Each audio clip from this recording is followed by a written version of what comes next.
Hi everybody, this is Bill here, and I've taken a little bit of time off from YouTube.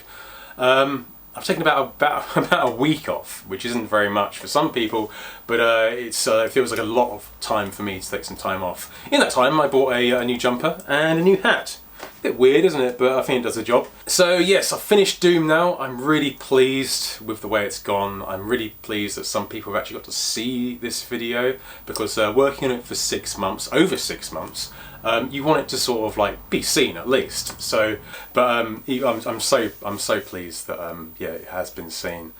The next thing, what am I going to be doing next, you ask? Well, I'm in this awkward stage now where I don't know. I've sort of like been had Doom infused into my brain for the last half a year that I can't think anything else other than Doom. So now I've got to try and think, well, I've done that, I've got to move on to something else. It's at that point I thought, I'm kind of done. I don't want to do all that again, because I'm not going to lie, making Doom was so hard. I had so many problems making it. My timeline just went black, and I googled it, what happened, no idea. Then it went green, and I don't know why it went green. And then I recorded off my SD card, and after doing a week's worth of footage and cutting things out and all this sort of thing, wasting loads of stuff, I found out the SD card had corrupted and it was flickering. I then found out after buying a new one that had corrupted as well, and I have no idea why. I got numerous problems, you know, financially, and also took a bit of a strain on my bloody mindset as well, because I was like, I'm so close to the end and now the whole timeline is corrupting. I saved the project about 45 times before I got one that was good, and let's just say, I could go on and on and on, but let's just say it was difficult. So yes, now I'm kind of thinking, well, what do I do now? Do I just go back to it and do it all over again and go back to all that stress that was there before? And I know I'll be encountering stressful things that will be going on. Do I go back to it? And I don't know if I can. And I've been thinking, how do I make the projects easier? And I just don't know how to make them easier, because they're so elaborate and so much to do with them and so difficult. I don't know how to make it easier. So I thought to myself, this has got to be the last one. And I'm happy. I've made 30,000 views now. I'm happy. I feel like this is the way I can end it. And I was really like, well, what do I do now? I can go back to being an artist. And then I remembered instantly of why I stopped being an artist. I can go, I can learn skateboarding off my brother and maybe take up skateboarding, because I love skateboarding. It's so cool. My brother is an amazing skateboarder, so I could probably pick it up quite easily and fit into everything quite well. But then again, I'm quite terrified of hurting myself, and if I do want to go back to creativity and I break my arm or something like that, or break my wrist and really do some damage, then that might have a toll on it. So I thought, well, how can I make this stuff easier? And I don't know. Maybe, as much as I like the rhyming, it does to me, it helps, it makes a good formula to the video. But I want my videos to be a visual thing, and they are a visual thing. I want to sort of like spend as much time possible making the visual aspect of it, making as many creative ways as possible to try and reenact the game. You know, for example, like the Cyber Demon, I got a flamethrower, set it on fire, then just had the 2 goat legs sticking there on blue tack. I just want to go as much as possible as I can to make things as creative as possible. And when I do the videos, I film everything. I film everything in blocks and edit it out, and I've got all the creative stuff saved as one high-res block of all edited footage. Then I put that back into Final Cut. I chop it up, arrange it all, color correct it, do all the effects and stuff like that, which I, you know, and then I add the audio. But I have to add the audio underneath it, and because I've just made things and have done the audio secondary, I have to stretch it out, or slow it down, or do all this sort of thing so it fits in. And then I have to have those images of me and Wilson talking like that. But I have to sort of put it into the way I'm talking. So for example, if I say the late night reviews, I've got to find some images of my hands doing the late night reviews. So it's all very, very hard. I could maybe talk more about this at another date, but it is really hard to get right. And I'm being serious in saying it. Doing the voiceover and all the other stuff it adds probably about 45% of work to the finished thing. So I thought, well, if there's some way I can make them just as enjoyable but without all the rhyming I do, if I can just do that somehow, it would make them so much more enjoyable and easier to make, because I really don't like doing the rhyming anymore. I don't like doing it, which sucks, because when the finished thing, it works, but I just don't like doing it anymore because it just takes so much time.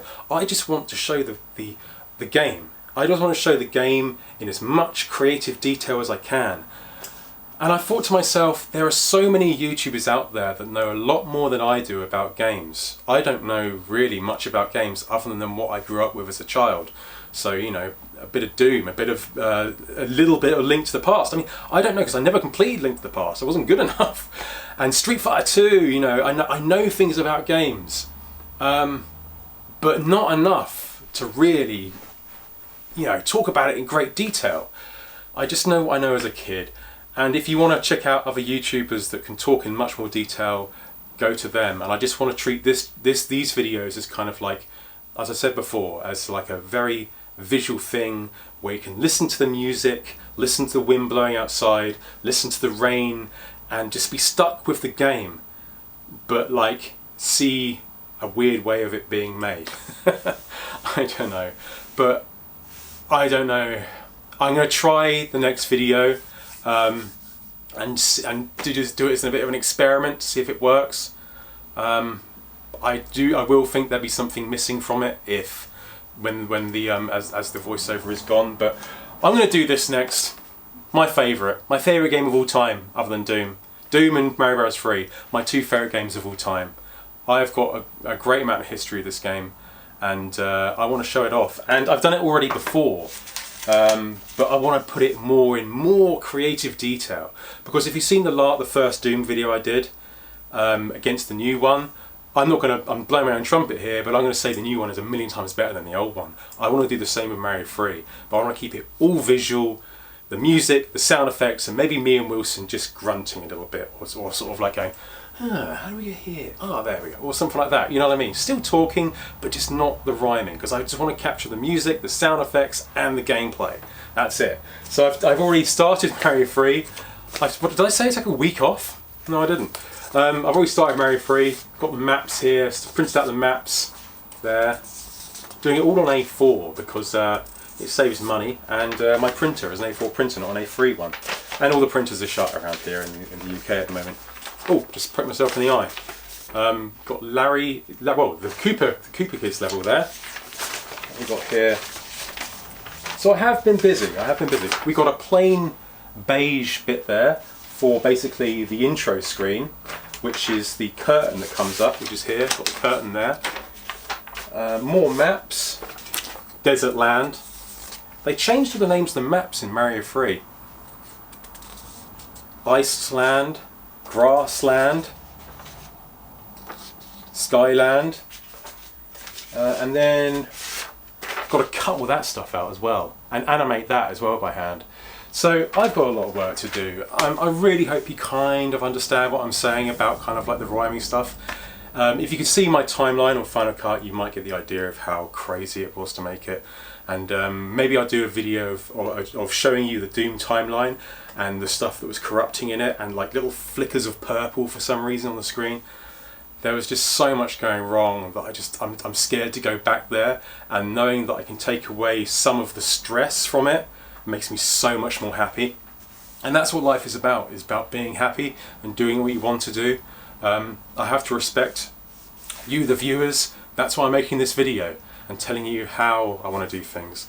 And maybe you can give me an insight of maybe to how you'll do it if you wanted to include the audio. But I just really feel like I just want to make this a completely creative channel showing off these amazing games that we all grew up with, because this is basically a tribute to the creators of the games. I'm just the, what would you call me? The guy that keeps them alive, hopefully. So anyway, I'll wrap it up here. Thank you very much for watching, and check out my new set. I've got a working TV this time. I think I'll go. I thought I'll go for a working one. Also, that means if I ever want to play games, I can. These things are getting hard to find now. I've also got a controller as well that I bought on eBay. It's already cost me. I haven't even started Mario 3 yet, and it's already costed me kind of like, well, I think about £150 so far. So this Mario 3, the game, this mint condition copy of Mario 3, well, it's kind of mint condition for its age, cost me about 35 quid. So yeah, we're rounding up to about £150 I think it is now, including all the ink for the printer. I'm waffling on. I'm going to have to go inside. It's starting to rain. I'll see you once again for more late night reviews. Take care, everybody.